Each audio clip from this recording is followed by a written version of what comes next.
Welcome, everyone, and thank you for being here today. I'd like to extend a special welcome to Susan and Shay, David's wife and son, who are here with us today, and other members of his family and friends. Thank you. I appreciate your patience through what was a very important process to find exactly the right man to lead our proud and storied baseball program. And thank you to everyone, many of you in this room, who advised me and helped me along the way. I couldn't be happier with the decision we made. I'm thankful to have had the opportunity to visit with many people over the last few weeks, and I told the folks that helped me that those conversations made me feel great about the state of today's collegiate baseball world. Baseball is in good shape at this time in our colleges and universities. The main reason for that, in my mind, is the man I'm introducing to you today. The success that David has had as an assistant at Rice for many years, as head coach at Sam Houston State, and as head coach at Tulane has gone before him. He has an outstanding record as a coach, and when we had a chance to meet and visit, he impressed me mightily, and throughout the search, his name came up time and time again. As I said yesterday, he is clearly well respected in the world of college baseball. You'll see that David is a tireless worker. He has a passion for baseball, for the study of baseball, the game, his players, his coaches, his staff, and fans. We know that he loves his players, and his number one priority is to help them achieve success on the field and in the classroom and in life.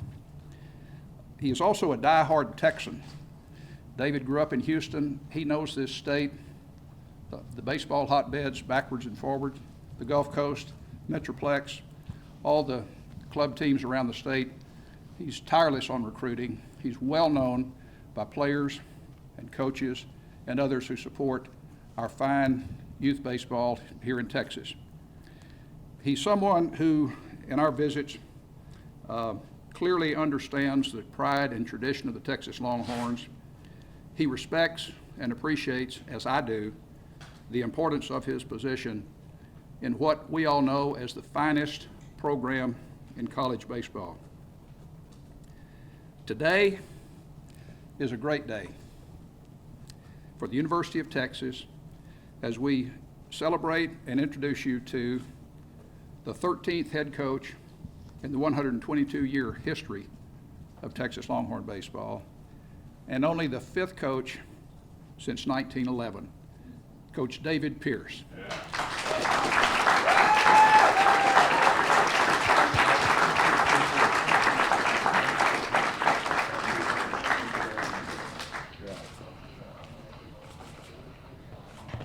Coach is going to open up with a few brief comments, and then after he finishes, raise your hand.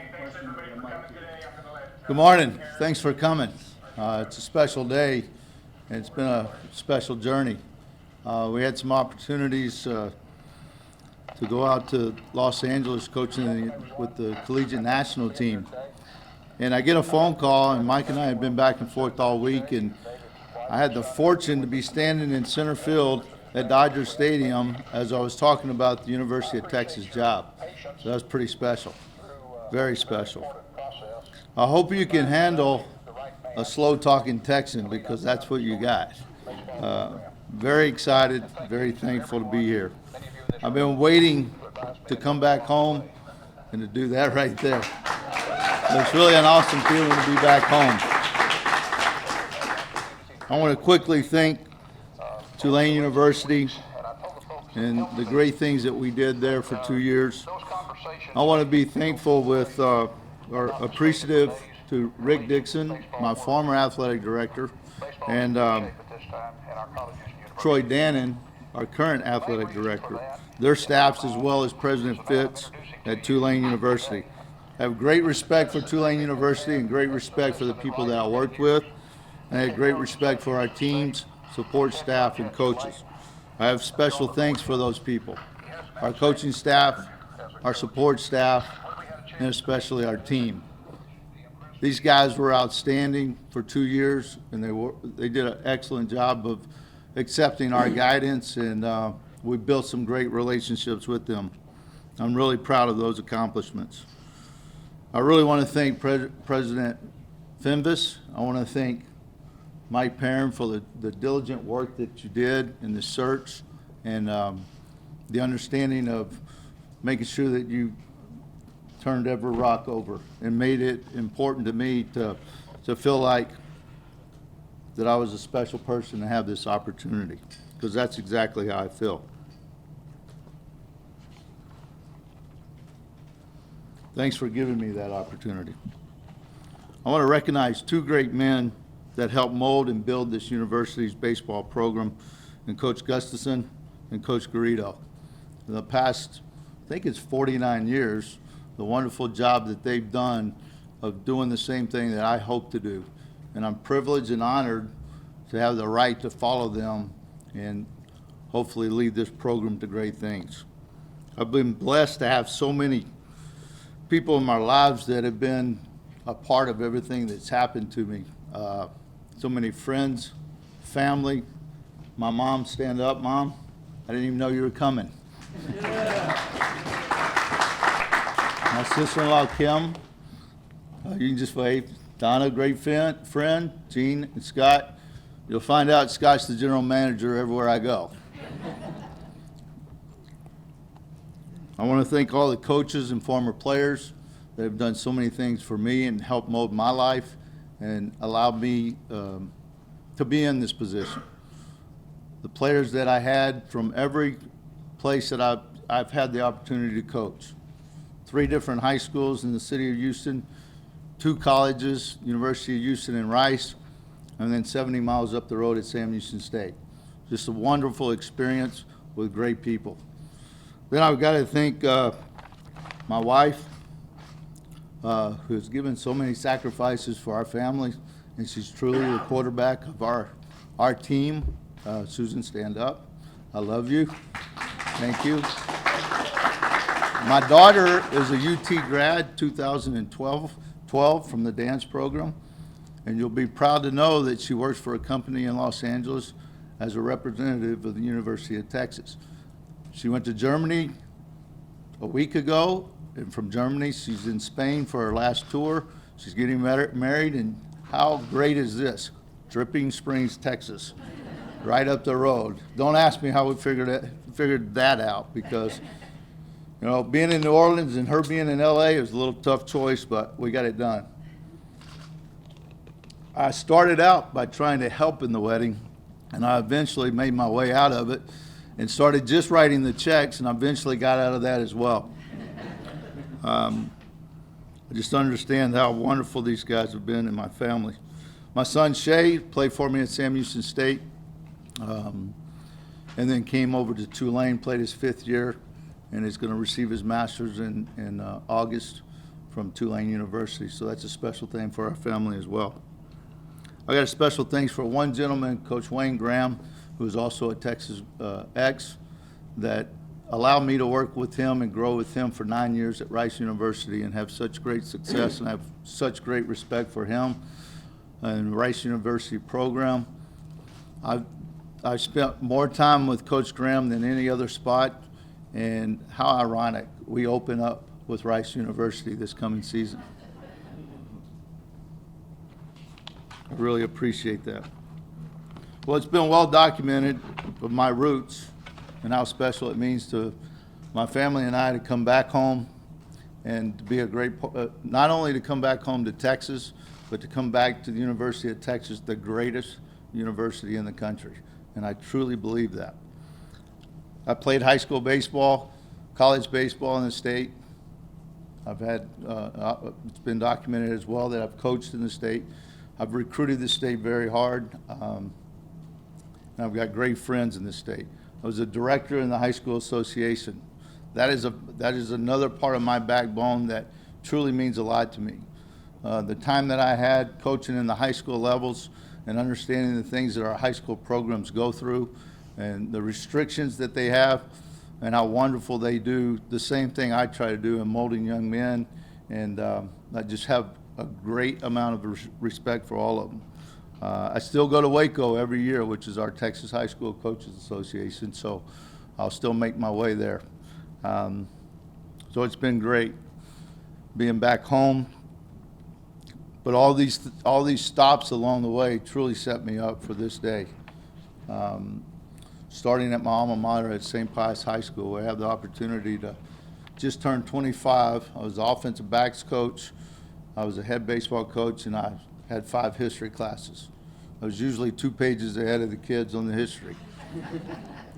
I had to learn how to do everything from dragging the dirt to washing the uniforms to throwing batting practice, which has become a very passionate thing of mine. So just so many things that I'm so thankful for. But I think what you want to know is, now where do we start? Where are we today?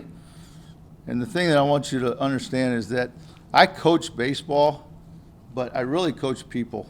And baseball is my platform. It's my opportunity to see young men grow as the day they walk in and become first rounders in all aspects of life.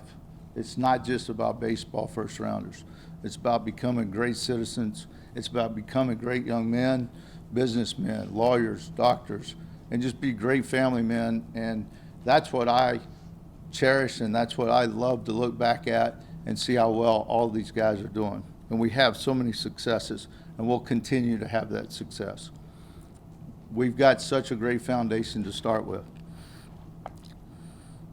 Our recruiting, we'll utilize every resource we have, from our Major League Scouts to our high school coaches to our select and club teams. We'll start from the inside, and we'll work out through the state, and we'll work out from there nationally when we need to. We have plenty of resources to make sure that we can handle that and take care of that. So we will work inside to out. Our development is so key, and I touched on it a little bit, but we want to be successful in the classroom. We definitely want to be successful in the field. We want to be successful in the community. We want to be very supportive and reciprocate the things that are happening from our front office at President Finvis's office all the way to the baseball department. We'll support all the sports, and we'll earn their respect as well. I really look forward to meeting our current team. I look forward to seeing the incoming recruits. I need to get some sleep, but I can't wait to get here. I'm excited about this is one part that's really interesting to me. I'm very excited about cultivating the relationships with all of our alumni, with all of our former players, and to have every opportunity to have them on campus and to be at the stadium and share their experiences with our current team. I know this question is going to come up. Our staff is going to be something that's going to be molded shortly. What I'm looking for, let me just back up. I've been fortunate to coach pitching, and I've been fortunate to coach hitting, and I've done it at the Division I level. So what I'm trying to do is make sure that I get the right guys that fit my philosophy, that fit the best for the University of Texas. I want guys that have the ability to recruit, develop, and mold young men with me. I am truly honored to represent this university and represent this program. I will embrace the history, the traditions of this great program, and I can't wait to get to work. Hook 'em Horns.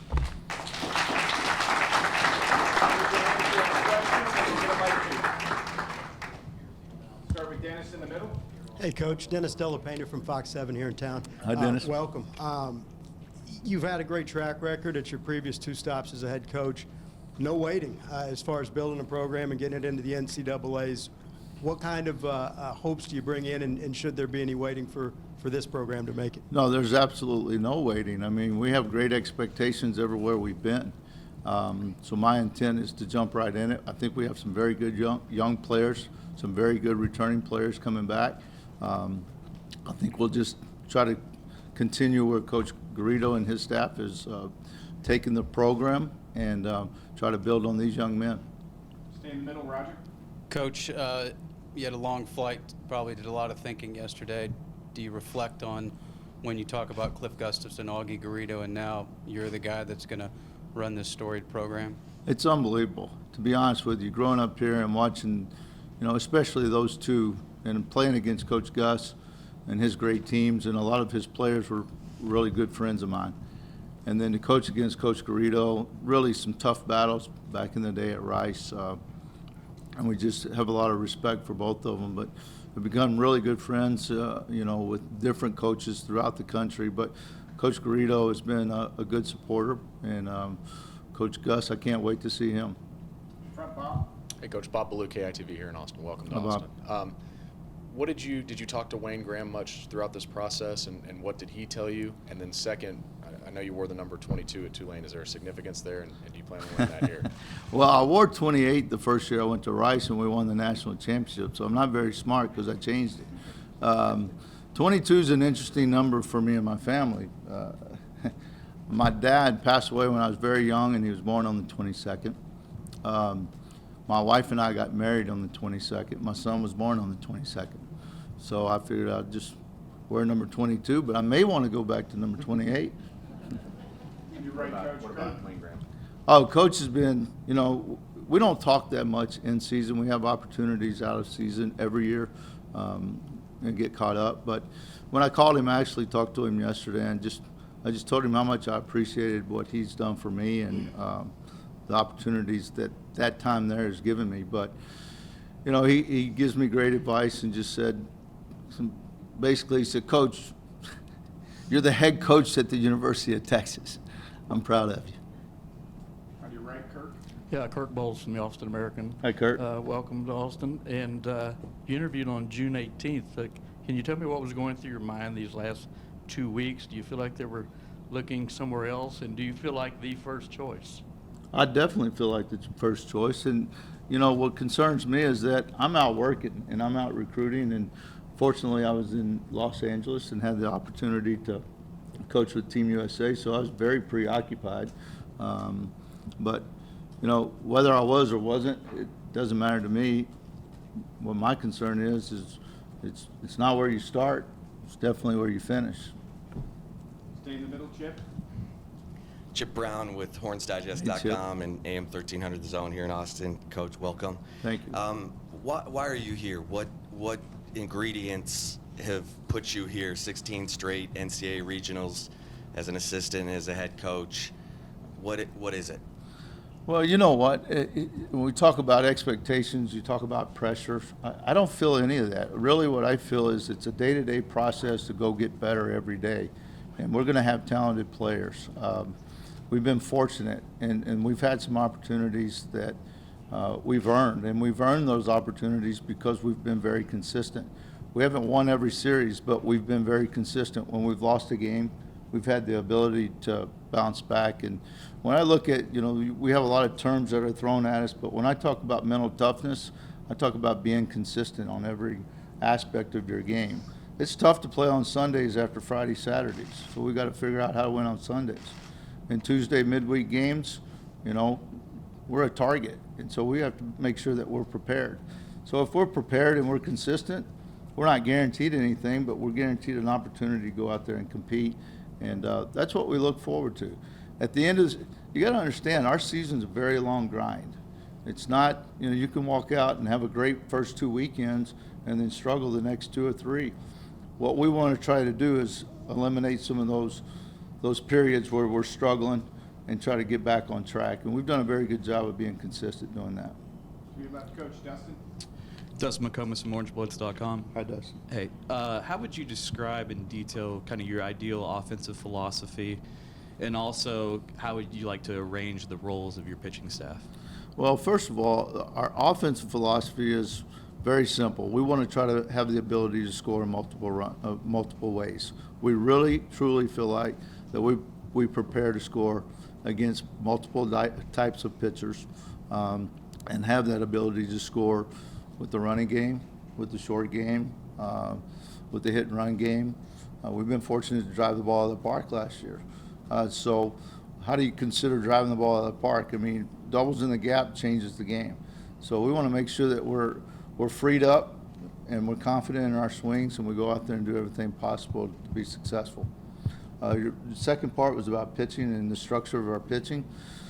It's a good question because we I spent a lot of time in the fall cultivating a 4 to 6 man starting rotation, or we'll start with 6 to 7 guys that's trying to create a 4-man rotation, and that's Friday, Saturday, Sunday, and Tuesday. And then those other 2 guys find roles, and they potentially tend to be a couple of your better pitchers. One thing that's been very unique is that in the college game being different from the pro game is that we play 6 to 7 games in the professional level, and there's always those opportunities for that closer. If you look at the stats of most of my back end guys, we're not a team that has a lot of saves, because we consider our closer our stopper. And if the game's on the line in the 7th, it's usually when we go there, because we max out at 4 games a week. So we utilize that a little bit differently than maybe some others. To your right, Brian. Hey, Coach. Brian Davis from the Austin American Statesman. Hi, Brian. Welcome. You know, every coach at this school understands there are extremely high expectations here. How, as a coach, when you're offered this position, do you just sort of process the platform, the expectations here, the fact that this is the flagship university of this state, and that, you know, as your predecessor always said, you know, Omaha is expected? Exactly. Well, How do you internalize that? I've never seen this many people at a press conference, I'll tell you that. And we have great coverage in New Orleans. You know, I think if you view it as bigger than it really is, it's going to control you. And I never have viewed that as something that I have to do. We convince players every single day, if you get in the box and feel like you have to hit, you have to drive the run in, you have to make the great pitch, well, you're not going to be successful. So we want their minds clear. We want them to have the ability to maximize what their capabilities are. If we start looking at the big picture, that's when it affects you. So we want to be very good in the process, very good in our work ethic every day, and then relax and go out and play. We have a saying that we're going to give you all the information, we're going to work you as hard as we can, then we're going to give you the game back and let you go play. And that's what we intend to do. So, yeah, it's magnified, but I truly believe from the beginning of when I started coaching, I actually went in the business world the first 3 years. And once I got behind an L screen and started working with players, I knew that's where I wanted to be. And I just turned 25 years old. So I think from that day all the way until today and moving forward into the spring, I really feel like that that's been part of the preparation of this great journey. And I like the destination so far. Stay on the right center. Hey, Coach. Cedric Golden, Austin American Statesman. Augie Garrido is a coaching legend, of course. Will you use him as a resource, and have you spoken with him much leading into this hire? At this time of the year, I speak with Coach a little bit, but I think I use more than just Augie. I use every available resource, and Coach Garrido is one of those. And I wouldn't do that unless he offered, and he's been very receptive to me. We've had a little time. We've had some chances to spend some time together in the off season. So, in the right place, in the right time, I think he's more than willing. But like I said, it's not just Coach Garrido. I had a great opportunity when I was in Dodger Stadium and working with Team USA, of working with 4 or 5 other great coaches that we bounce stuff off of each other every day. And when you have that, it's better than a coach's clinic, because you're right in the middle of it and it's hands-on. So, you know, you never stop learning and you never stop working, and that's what we try to do. Back middle, Steve. Coach Steve Habel from Horns Illustrated. How are you? Welcome aboard. Thanks, Steve. Have you had a chance to evaluate the talent on this team? I know it's early, but you've seen them during the season a little bit, and also, you know, it's a group that's really underachieved the last couple of years. Did that play into your mind at all when you took this job, Coach? Not at all. I have not had a chance to see them much since, of course, we played them. And there's some talented young men. There's some talented pitchers. I think that they're going to grow. They're going to grow within what their capabilities are, and they're going to grow within themselves. They're going to grow as a team. They're a year older. I think what we have to do is just go in there and build their trust. And once you get their trust, then you can coach them. And that's my job, to earn that. The back. Coach Travis Raycheck from Time Warner Cable News. How involved will you be in recruiting? Well, that's a good question, and we, as head coaches, always get asked that. But my involvement is every day with my staff, and I may not be at the same amount of games that they go to, but I'll pick and choose the places I need to go to, or see the person that I need to see. But the recruiting's not just at the stadium. Most of my recruiting is networking. If there's a player in the Northeast, I usually have contacts, so I usually make that contact and reach out before I ever consider going to watch a player. And so we utilize our networks and try to be as efficient as possible. I like doing stuff on campus, and I'll do that as well. But when you start, like in this position, I'll hit the ground running, and I'll be at some stadiums shortly, but not as much as the assistants, but I'm involved. Got time for two last ones. Start with Roger in the middle. Hey, Coach, I'm guessing you saw on the bottom line when you were watching the selection show that they were making a change. I mean, does a light go off? Can you compartmentalize? You've got a team to coach, but my goodness, the Texas job's opening. How do you kind of process all that? Compartmentalize.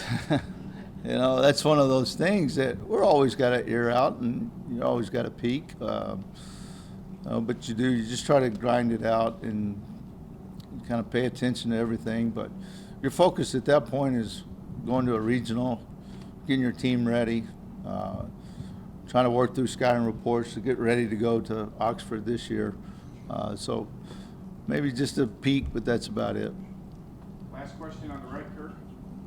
David, I know you said you're molding your staff right now, but can you at least address Sean Allen and whether he would come with you, or is he going to stay at Alabama? Oh, well, he's definitely a guy that's a great coach. And Sean has been with me for the 5 years as a head coach. He's been a Division I coach for 15 years. So he's definitely a guy that I'm still interested in. Thank you, gang. We're going to have Coach and Mike Perry take a quick picture, and then Mike will be available for follow-up. Can I say one more thing that I forgot to mention?